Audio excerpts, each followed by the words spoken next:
Okay, welcome to Anthropology, Advanced Anthropology class. We are going to be reading in this class one big book. It's pretty big for those of you who've been able to get it. It's not that expensive though, because it's actually do I want to call it a bestseller?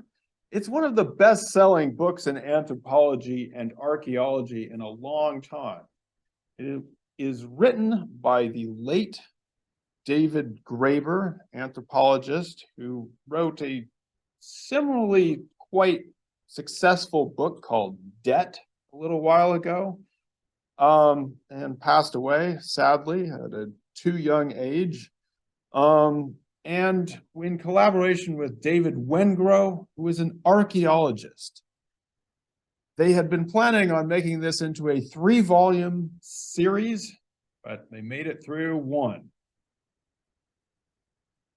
It is very rare for an anthropology and archaeology book written by anthropologists and archaeologists to be best-selling. It has not happened in a long time, and if you look, you can see there's reviews on it from fairly well-known authors. Oh, there's Noam Chomsky and even Nassim Nicholas Taleb, who is the author of The Black Swan, who is kind of a popular writer as well. I don't know if he'd want me to say that, but is.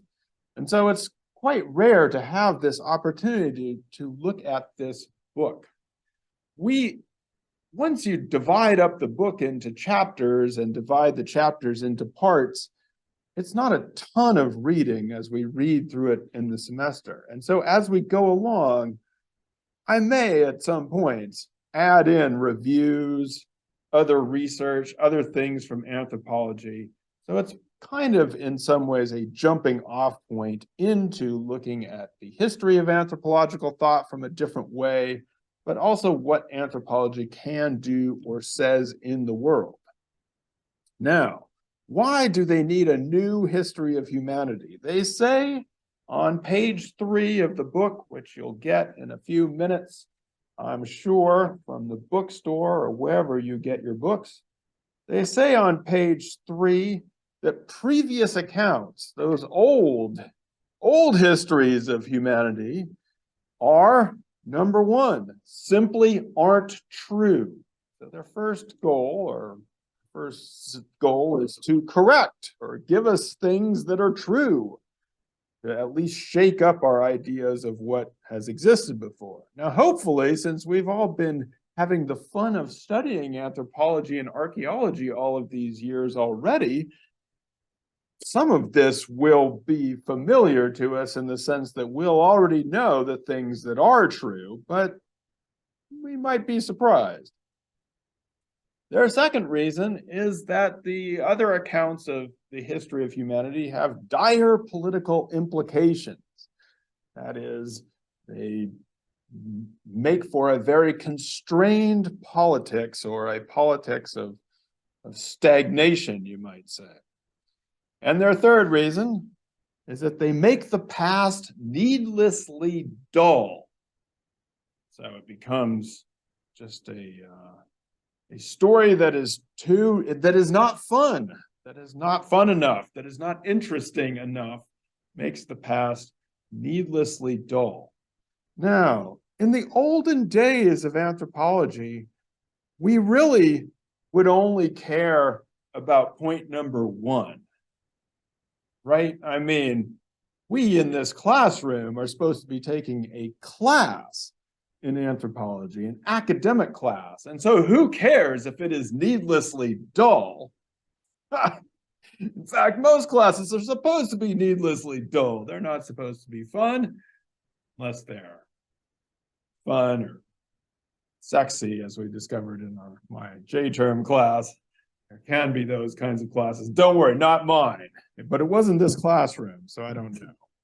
So it shouldn't matter if the past is needlessly dull. Maybe the past is needlessly dull and we just need to learn about it.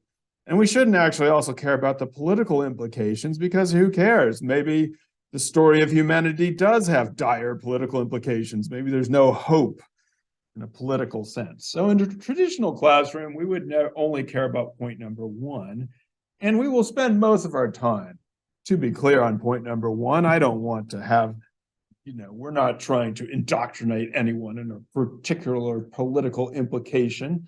And if it's not interesting enough, then it's dull. I don't care about that because that's just what we learn. However, I do believe that we at least need to pay some attention to points number 2 and number 3 in the sense of what does anthropology and archaeology do out there in the world?